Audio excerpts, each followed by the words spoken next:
Episode 134 of the Super Parent Syndrome, where we help parents parent themselves. This is Dr. Nick Fanning. Today, we're going to be talking about clutter. Sit back and relax. Let's get started. Parenting in the 21st century is ever evolving. And while you balance work, kids, and your sanity, it's easy to feel discouraged.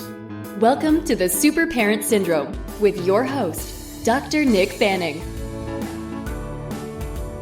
So I have this amazing planner, and it's called the Evo Planner. And if you haven't heard about it, I get no endorsement from this, but it's really cool. You take this online quiz, and it basically like figures out what your brain type is. And there's like four different brain types.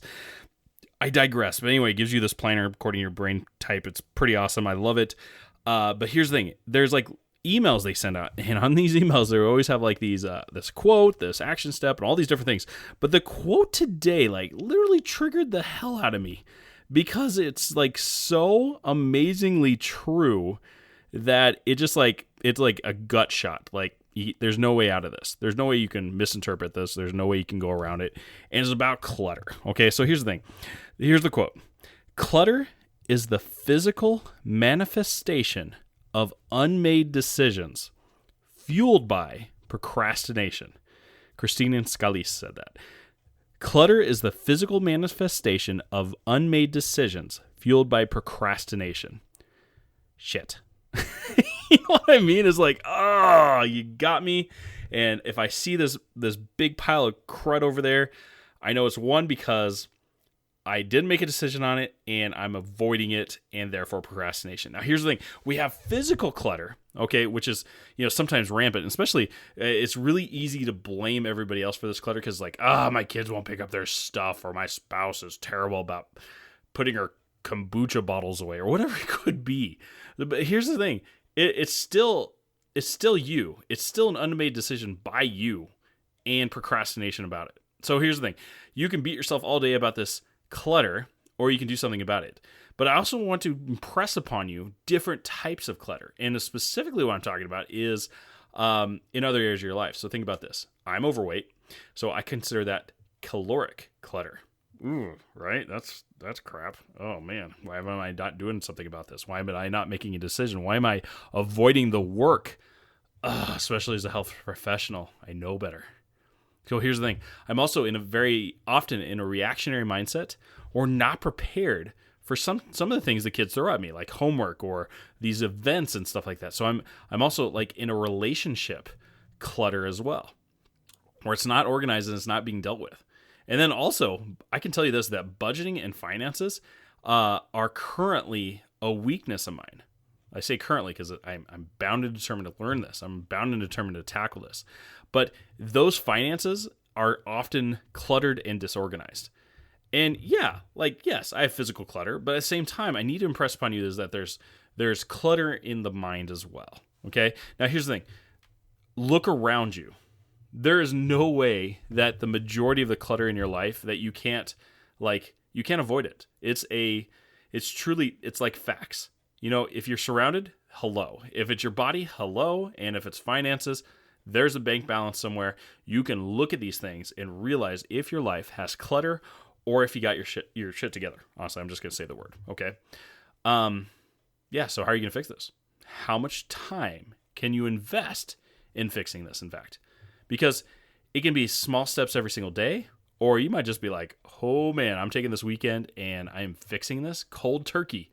And then from then, don't just do that and go back to your old ways. You got to do something every single day for it. So that's why I actually recommend that before you even have one big old day where you clean everything else out and go Marie Kondo on your clothes and all your possessions, that you get in the habit of just something little every single day. So I used to do this where I set a timer for 30 minutes and I would just clean. Now, I did that when I only had a wife and no kids. I did that when I was a college student, is that every single day, set a timer for 30 minutes, made my bed, washed some dishes, vacuumed, deep cleaned, or what I thought was deep cleaning as best as a college boy can do, his bathroom, and that would be enough. Every single day, 30 minutes. And I can tell you this, is that if you can literally do that, you probably, as a college man, I was probably had one of the cleanest apartments area that I had. So the thing is that you can get a lot done when you're focused and you're full of intention and energy with that.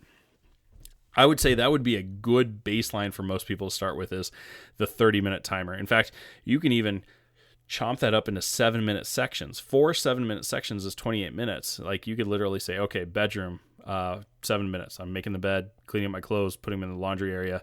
Done. 7 minutes, washing dishes. 7 minutes, I'm going to declutter one area. 7 minutes, I'm going to tackle one room and do a little bit deeper clean. Okay? That can be a real easy way of getting on top of the physical type clutter. It gets a little tougher when we start thinking about body, spirituality, finances, and our relationships. But here's the thing. If you can do something daily every single day as well, it still can be more manageable.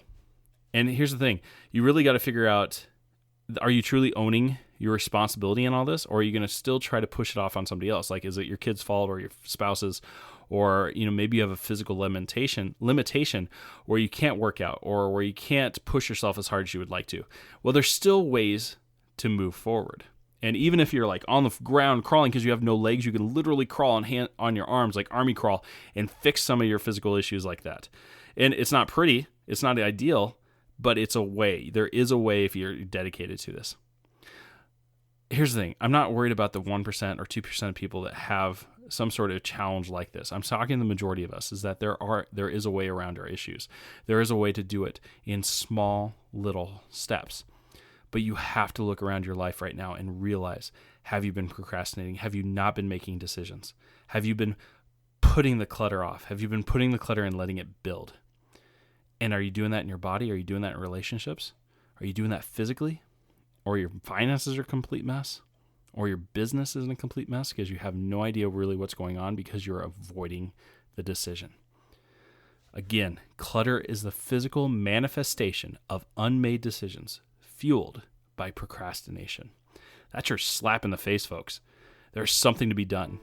Now get to it. Thanks for listening to another episode of The Super Parent Syndrome. Please be sure to visit peptalksforparents.com for more content and our free newsletter. And remember, you are not alone.